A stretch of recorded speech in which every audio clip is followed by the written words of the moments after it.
This episode and the entire rest of the season is proudly sponsored by Pregnant Together. Pregnant Together is a virtual community for queer folks, single parents, and anyone who's ever felt different through the process of growing your family. It's run by queer midwife Maria Goodman. The community offers tons of resources for every stage of family building, from trying to conceive to parenting. What are you going to get? You're going to get monthly live support groups. You're going to get access to advice from a queer healthcare provider, very important. And best of all, you're going to get connection with a community of folks going through the same ups and downs that you are.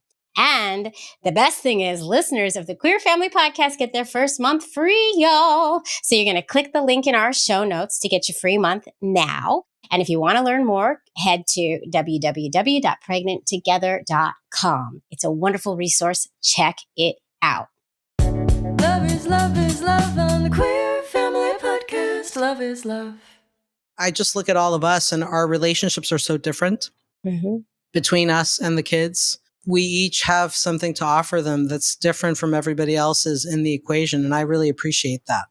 Welcome to the Queer Family Podcast, y'all. The show all about family, but with gay.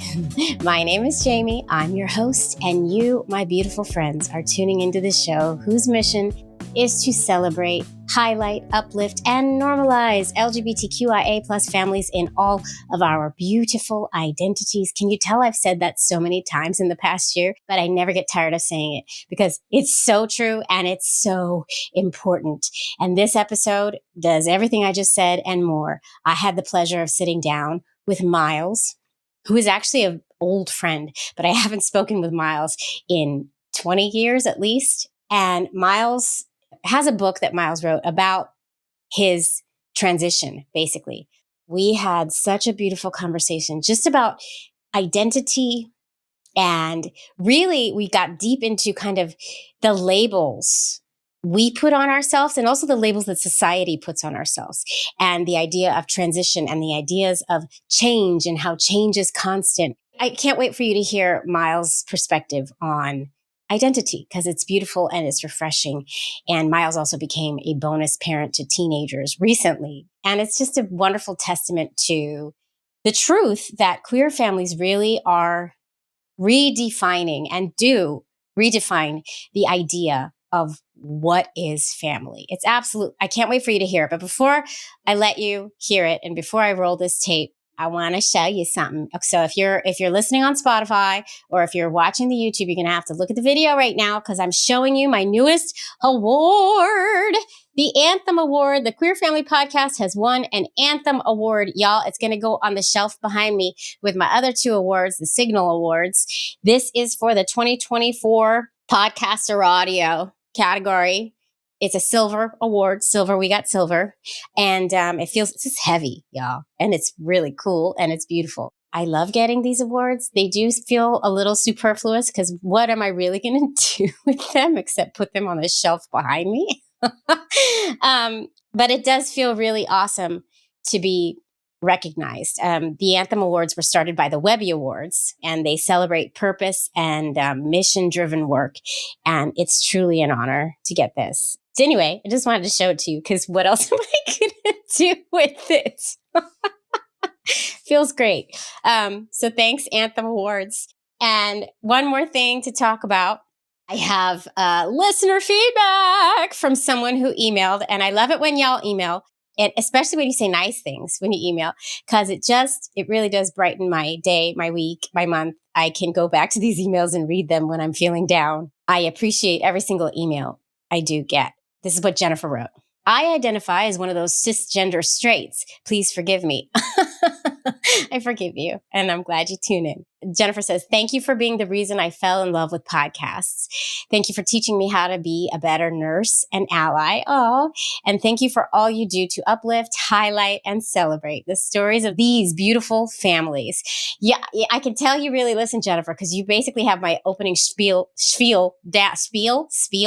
down. Thank you, Jennifer, for reaching out and for the kind note. There was a lot more that Jennifer said in the note, but I'm not going to read the whole thing because it's her private business. Anyway, if you feel like you might be a great guest on this show, if your story might resonate with the audience, please send an email and know that the best way to get in contact with me, I'm saying this on the podcast so that I know when people actually listen to the show, is to email at thequeerfamilypodcast at gmail.com. If you send a DM, it might get lost in the shuffle. And a lot of times I get DMs from like these brands who just see that there's somewhat of a little following. And then they're like, ooh, I love what you're doing. But I can tell they don't really listen. And then it gets me slightly salty because I'm not here to work my butt off to give you free advertising. You know what I mean? Anyway, getting off my soapbox now. But yes, if you feel like you have a story that would really resonate, please send me an email to thequeerfamilypodcast at gmail.com. I read each and every email that comes through, except some PR agents who don't know really who I am and think I'm about ovaries health still. That still happens.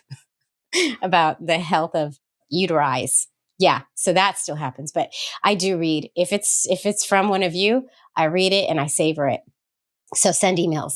Also, one more thing I want to say before I roll the tape. I keep doing this to y'all. My mother does this to me on the phone. Does your mother do this? Like okay, all right, I'm going to let you. Oh, one more thing. And this is what I do. Clearly, I am my mother's daughter. But one last thing, I did get a PR agent to reach out. It's Jonathan Van Ness's from Queer Eyes PR agent, because Jonathan has a children's book coming out. And I know that they just send it to all the queer media outlets. That I must be on some serving list. And then, of course, me and Nicole wrote back and, oh my God, this would be amazing to get Jonathan. And they wrote back, okay, thank you. We'll be in touch. Like they clearly what they do is they put me in, on a list and they say, Jonathan, these are the ones we got. So I have a strong feeling there's no way they're going to pick this little show to come on and share their new children's story. But if anybody has like a little voice in the ear of Jonathan, just be like, ooh, Jonathan, you should go on the Queer Family Podcast, because how awesome would that be? And listen, Jonathan, just to let you know, I'm going to ask, like those questions that a non-queer interviewer on a major network is not going to ask you. We're going to go deep into the queer experience, Jonathan. So come on this here little show and we're going to dig deep. Everybody send Jonathan a DM, not me. I'm just kidding. Okay, it's time to roll the tape. I appreciate each and every one of you. Reach out, join my Patreon, and let's keep this community going. XO, love you. Mwah. Enjoy this interview with Miles. Queer Family Podcast, love is love. Hi, Miles. Hi, Jaimie. Y'all at home, this is 20-something years in the making here. Big time reunion. Oh my God. Miles, I have to ask because I don't know. What are your pronouns? Oh, that's how long it's been. My pronouns are he, they. What are your pronouns? She, her. It is so good to see you, Miles. It's so great to be here. Thank you for having me. This is amazing. And the best part is I get to hang out with you. So for everybody at home, I have known Miles since we were in our 20s. And that is over 20 years ago at this point. We were roommates when I was with my ex-girlfriend, Sarah. How crazy. So we go way the fuck back. But the other thing is we haven't really spoken since about 2008, which we were just doing the math and trying to figure it out. That's correct. Yeah, because life. And so I don't really know what you've been up to, except what I've seen on social media here and there. I can't wait to hear about it because a lot of stuff has happened in your life, Miles. It has, as I'm sure it has in yours as well. It's 20 years is a long time. So without further ado, I'm going to ask you for your 30-second elevator pitch. I am going to put a timer up and you're going to tell who you are and why you're here talking to the Queer Fam Squad. Don't worry. I put this timer up. I never cut anyone off. I will never cut you off because I can't do that. But it's just a fun thing to do. Are you ready? Yes. All right, here we go. On your mark, get set, go, Miles, go. My name is Miles Borrero. I am trans, queer, yoga teacher in New York City, and I've written a book, which is a memoir. And I've lived as a girl, as a boy, as something in between. I've also been Catholic, Jewish, and spent a lot of time at Krishna's house. And I think that's all I have time for. Boom. You did it. You did it in under 30 seconds, Miles. I'm very proud of you. Very proud of you. I knew you had it in you. Let's take it back to the beginning of Miles, young Miles. Your book and also your life kind of go hand in hand. So why don't we start with your life and we'll intersperse kind of the book? Because I'm assuming your book is kind of about your life. I think that's what it is. Yeah.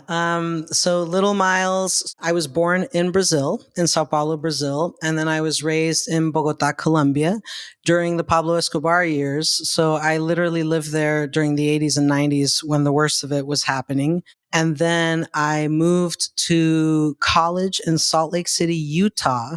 I went to acting school, which is where I met your ex, Sarah, in school. And then I was there for some years. Then I went to Minneapolis for a year for an internship at the Children's Theater. Then I went to San Francisco for 3. I did my MFA there. So that was kind of the trajectory that brought me here to New York. And it's interesting because you went to the craziest places to go in the States. Like the queer person, except for San Francisco. Like when Sarah was like, "Oh yeah, my friend, we're gonna go see my friend in San Francisco," but they came from Colombia and they moved to Salt Lake City, and I was like, "What? Wait, they went from Colombia to Salt Lake? Why did they go to Salt Lake City? What?" It was like a whole thing. Yep. Anyway. Yeah, I guess I always had an adventurous spirit, you know. I think growing up, so I started my transition around the age of 40. So when I was a child and all through my sort of most of my years, I was really like existing as a girl in the world. I did figure out that I was queer around the age of 19. Yeah. Which was in Salt Lake City, you know, but I think because of my upbringing, sort of in staunch Catholicism and all of that, I've been like that cartoon character that has a piano fall on its head and then the tooth is dangling, you know, like the key is like a dangling tooth. It's taken me a long time to realize things. And then when I realize things, I'm like, oh, that's what was happening. And you think that's because of just where you grew up, how you grew up, the staunch Catholicism, and just like the culture you grew up in? And the lack of representation, the lack of, you know, seeing ourselves. I was just listening to the episode that you recorded with M. And in some ways, I can really relate to their experience in the sense that consciously, I didn't really realize until very late. I feel that I was queer and that I was trans.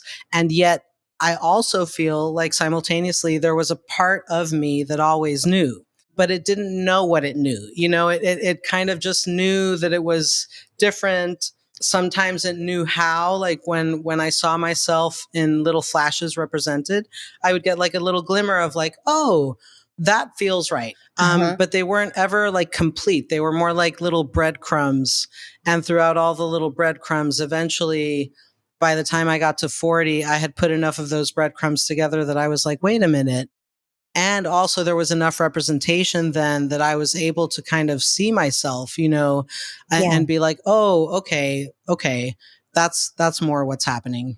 Yeah, I love that. And I love how you described it. And also because when you first came out in Salt Lake City, your queerness looked very different than it does now, right? Like, so when I was coming out, I really I think I came out first as a lesbian.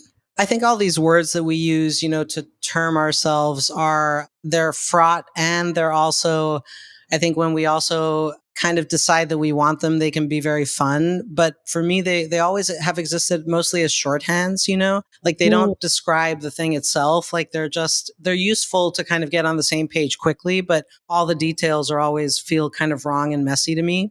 Originally, I was kind of like, I think gay was my favorite term, but then I was a lesbian because I dated women.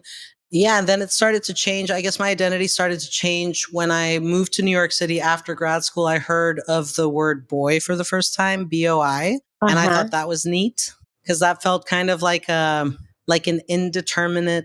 It felt like sort of like someone who wasn't grown up all the way. which I felt like I wasn't. And it felt like someone who wasn't potentiated yet, which I felt like I wasn't. I took a turn for boy there. And then as things kind of went deeper and deeper, then I sort of felt like I was an in-betweener there for a while, not sure what I was. And then I sort of realized that I needed to transition or that I needed to take some steps toward transitioning. And now I feel like I'm just queer and non-binary, and I use trans as a shorthand, but I feel like trans sort of still, like transgender still implies that the genders that are upheld by our society are thought of as more important or higher status. So I feel like I'm not really transgender. I'm just a human being with some other gender than the ones that we talk about all the time, and so non-binary feels most appropriate these days.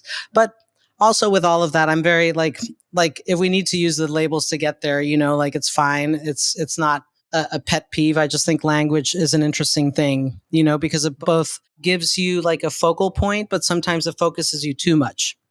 Having these two genders and having to put ourselves in these boxes and decide. And it's not all black and white. None of it is black and white. Not a single part of it is black and white. So you're right. I agree. And then also you have the perspective of also your native language was Spanish. Like you grew up speaking Spanish. That's right. Yeah, it was really interesting. I actually, I just got back a couple of days ago from being in Colombia, and I had dinner with some friends, and it was the first time that I had a non-binary conversation in Spanish. And in Spanish, most words have a gender. And so it was really interesting because it's not just the pronouns. It's like a lot of words, instead of ending in A or O, they'll end in E. And it was so fun to tackle that, to sort of my brain, I felt like was lit up just with the new sounds. It was like, oh my goodness. It was like speaking a new language almost, but I don't know, like I think it's such a worthy, fun undertaking if people need certain things to accommodate, you know what I mean? So I felt totally lit up by it. Okay, so is that happening like in the Spanish language? Are people going towards this non-binary way of speaking more and more? Like, is it actually being adopted and used? No, I don't think so, unless you have non-binary people in the room, kind of.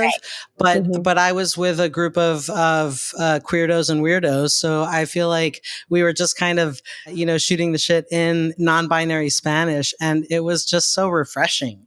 That's so cool. That's fun. And also like, yeah, your mind is like on fire because you're having to like think on the fly. Totally. Oh, I love that. So how has transitioning gone for you in regards to friends and family?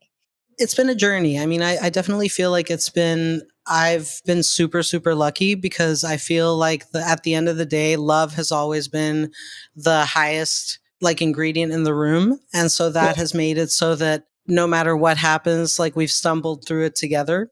I mean, this is part of what my book is about. It's about what happens when a group of people is facing a transition. The book also starts kind of when my dad dies.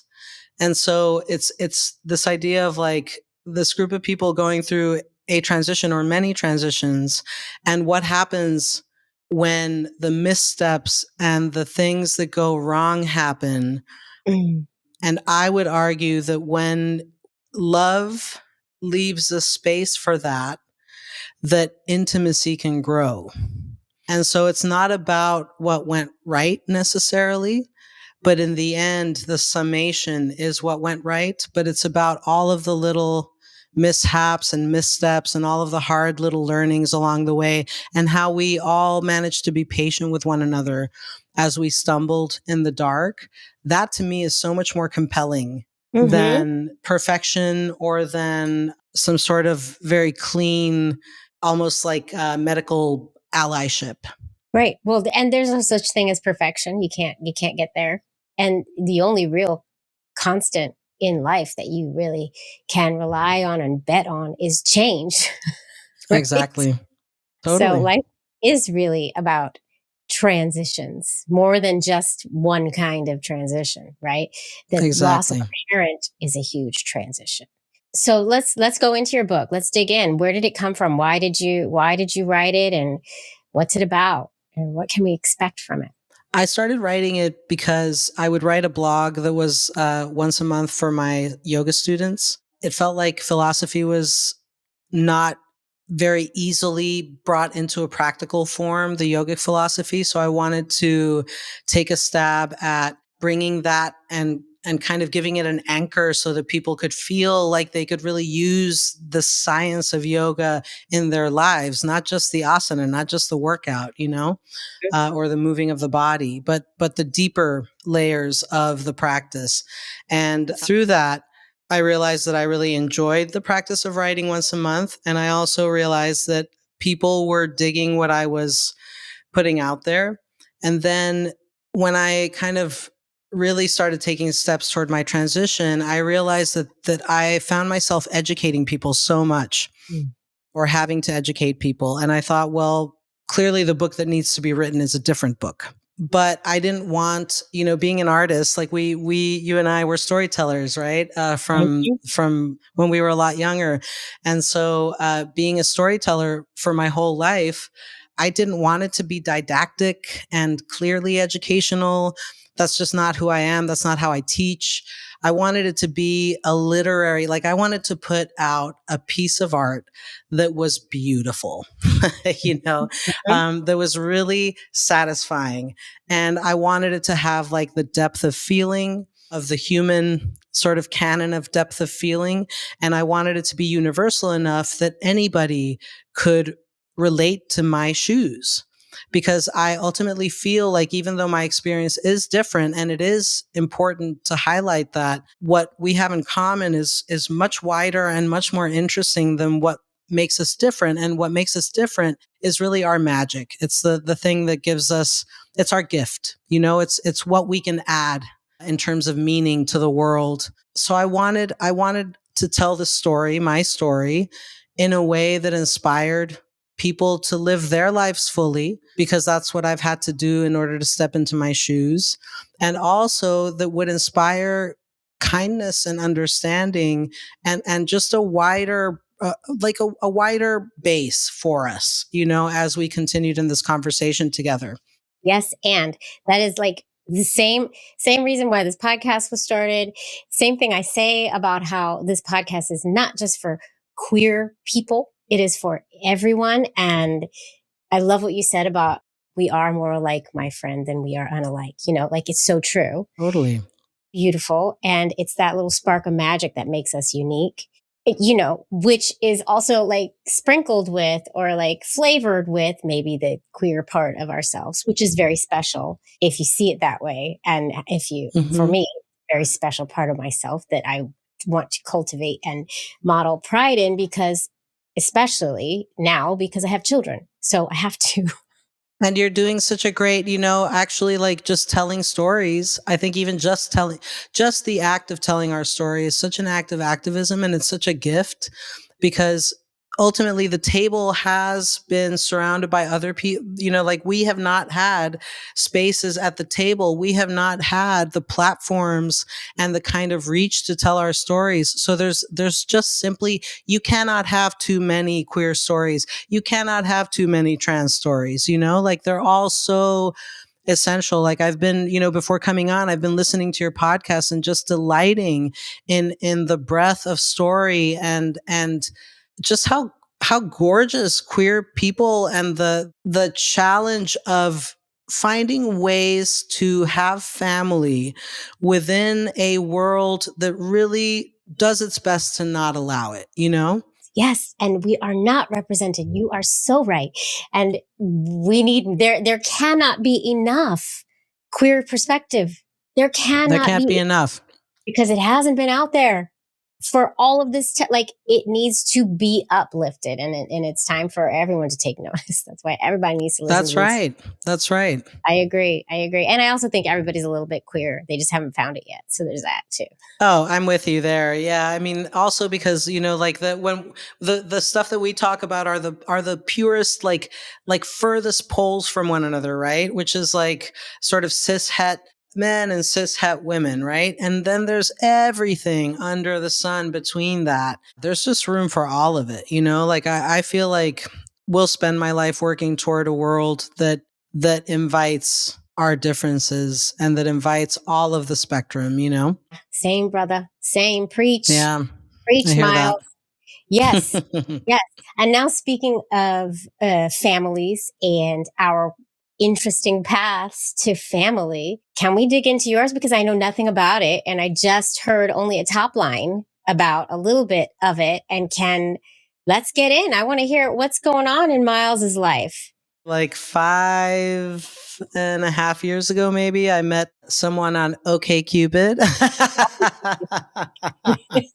Which I have to say, a little parenthetical, that for a trans person like myself, being able to go on an app, I know apps are not I'm really a face-to-face person. I function better that way, especially being a yoga teacher. I have to say that it was really delightful for me to be able to go on an app, because it was at a time when I was really stressed out and I was kind of going through the first steps of my transition. And I felt being face to face with people was too stressful because they would read me as something that I was not. And OkCupid at the time had enough sort of filters that I could filter it so that people who were interested in people like me could find me. And that was really, it took, at a time when I was beyond stressed, when I thought I was going to lose my nerve and my mind, it made it so that I could actually go out with people and feel not entirely like, I was going to either like meet a sociopath or just be so stressed out because there was no point of understanding and I had to explain everything at the get-go. So that was one thing. But I met Sarah on OkCubes, and then we started hanging out. Actually, it was around the time that I had started writing my book, and then I learned she was a poet. Ooh. And so I was like, well, I'll remind me never to mention my book that I've started writing. And then that year, my grandmother had died on my mom's side. Then 39 days later, my dad passed away. And 39 days after him, my grandfather on my mom's side passed away. So we had lost sort of like everybody that was at the helm of my mom's side of the family. And for her 70th birthday, she decided she wanted to go on a trip. She wanted to go to 4 places because there are 4 of us. Each one of us was going to pick a place, and then we were just going to go. So I was gone for a month, and Sarah was here in New York, and we kept in touch. And she somehow convinced me in a moment of no sleep to send her some pages. And I sent her the pages, and she said, oh, there's something here. You need to follow this lead. And anyway, but then we kind of, things got romantic. We have been together ever since. And but she was coming out of a divorce of, I don't know, 21 years married or something. And she has 2 kids. One of them was 13 when I met him, and the other one was 15 when I met them. And I met them the day the pandemic started, kind of. Whoa. Because we had to go get groceries for all the houses and drop them off. So it wasn't ideal. And it was very stressful for the first few years, I would say. But, they're amazing kids. And now our eldest is like 20 and our youngest is like 18. And it's been, I don't know, for me, getting a chance to share space with them and see them grow and offer like assistance or support when I can and when they let me, it's been nothing short of a miracle. Yeah. You became an instaparent. It actually happens a lot in our community because of the nature you either have them or you don't. Yeah. Right. And you became an instaparent of teenagers. Dang. I'm not there yet. Yeah. How old are your kiddos? 10 and 6. Oh my goodness. Those are beautiful ages. Yeah, no, they are. They're kind of fun right now. Also, like the bane of my existence, but also fun. That's their job. Exactly. They really push you. They really push you to grow. So now you're basically like a blended family. Yes. And actually, what's also interesting about all of that is that our eldest is like me. Oh, like in the queer space, like In the queer space. Yeah. And that happened before I came into the picture. They transitioned before I did, I think. so. Like you coming into the picture, like I'm imagining it must have been really great. I don't know. I mean, maybe it is, maybe it's not. I have no idea, but one hopes, I mean, Yeah, I think when everything adds up, it is really great, and yeah. I think at some point they'll notice that it's pretty cool, to have that. But, for me, it's just amazing I don't know, like there's definitely a sweetness there to be able to just share that with someone and know that they can see themselves even in our own family represented. Yeah, it's beautiful. And your partner was your partner in a queer relationship? No. Bef- oh, so this was one of those hetero relationships. Yes. Was she dating the queer way before she met you? I don't want to put thoughts in her Right. mouth, but I think part of how she felt was that she was already feeling queer vibes. And when she started looking in the queer, she found me, honestly. Like I had only been on the app for a couple of days and she found me and I was in the process of moving. So I hadn't been particularly active. She found me and sort of got me to go out to dinner with her. And then that's where it all started. Okay, I like this. I like this a lot. So, see, this is the beauty. Family happens in all sorts of places for our queer community. I Hmm. mean, for everyone. And that is to the point of, we're all more alike than we are unalike. But in the queer community, it really does. You hear stories like this a lot of families coming to be in different sets of circumstances. And it's freaking Which I beautiful. so love because I feel like the cishet world has such a strict way of romantic love relationship. And it's kind of, to me, when I look at it, sometimes it's very based on like a kind of ownership. It's like, well, if you're not mine anymore, then there's no point in really relating to you. And I love that in queer relationships, I think oftentimes because we're changing so much and don't always we don't assume that we understand ourselves, so we're kind of always going through a lot of change in relationship with other people. It means that Mm, sometimes you end up walking like a stretch of the way with someone that you love a lot but maybe is not a great match, and we mm, allow for that. Like we allow for ourselves to have a past and to come from somewhere with our love and to be moving towards something with our love. And I think that's one of the most amazing things that I think we have to offer the world, is that perspective that you don't have to throw relationships out just because they don't work. right. And I'm going to extend that into family building. I'm going to extend that for the non-queer world into you don't have to throw away the baby with the bathwater, so to speak, and also literally. Like if it's not working out, there are so many paths. You just Right. have to like stick with love and know that it's going to all end up all right in the end, which is what the queer community has learned to do so well because we have had to. Totally. Yeah, you don't have to give up on trying to find the love of your life, or you don't have to give up on trying to find the right match, and you don't have to give up on making a family if it's not happening the way you think it should be happening. Right. And even though sometimes things don't work out, like two people may not be right for each other in this moment, if more people come into the picture, there's also like an absorption of those people there can be into the family unit. And there's something to be said about having also like a broader perspective for kids to be able to appreciate like different kinds of relationships and different kinds of people within the relationship. I think it's really cool to get that information too. I think it happens and you end up with with bonus parents, like they do have something that they can offer the equation. And that's, I don't know, like I just look at all of us and our relationships are so different Mm-hmm. between us and the kids. We each have something to offer them that's different from everybody else's in the equation. And I really appreciate that. That adds like a value to the kids' experience. Yeah, the more the merrier. And that goes along with donor families and chosen families and all these things that are like really prevalent in queer community and queer families. And the Totally. things we have learned to embrace, most of us. And if you haven't, and if you don't want to embrace the donor families or other things, that's your prerogative too. And that's beautiful as well. However you want to do family is you. I have to say that, my little disclaimer there. Totally. But it's just all freaking beautiful. And I want to read your book, and I need everybody to go get your book. So where can everybody find your book, and where can everybody find you?